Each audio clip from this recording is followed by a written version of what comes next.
Now, South Korea might have the world's most highly educated population, but the hugely competitive education system has taken a toll on its children. According to an OECD report, Korean children are some of the unhappiest in developed economies, largely due to academic stress. In part 2 of our series on education, our Northeast Asian correspondent Wei Du found out that much of the stress has to do with learning English. Here's her report. Teaching English to preschoolers has become a contentious issue in Korea.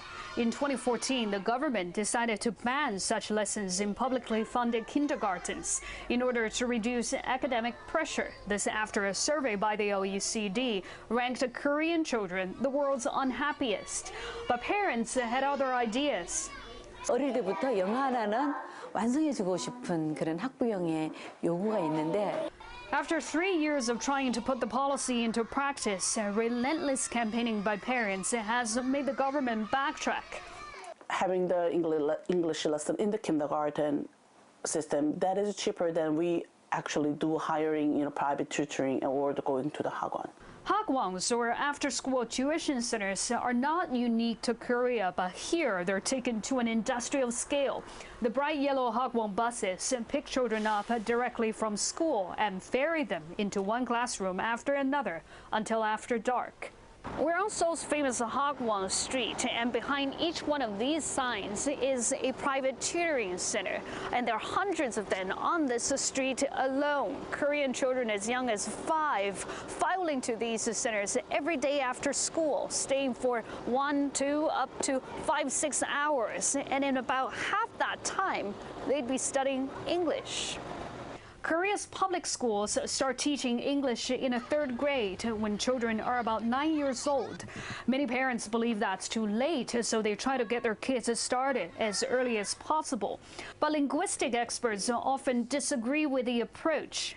If you don't want to become native-like in intonation and pronunciation, but if you are satisfied with the fluency of grammar and meaning, then later start is okay.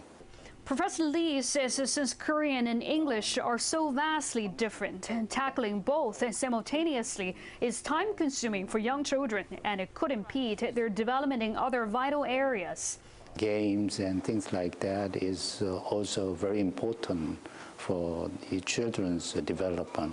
That's how, creativity grows, I think, and that part must be encouraged.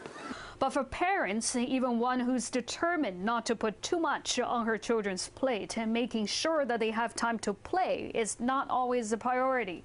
I don't feel guilty that I can give enough playtime, because some playtime can be creative, but some playtime is just waste of time. So it's kind of whole playtime. It's not fully really that useful. That's why. It's called playtime because it's not meant to be useful. Exactly.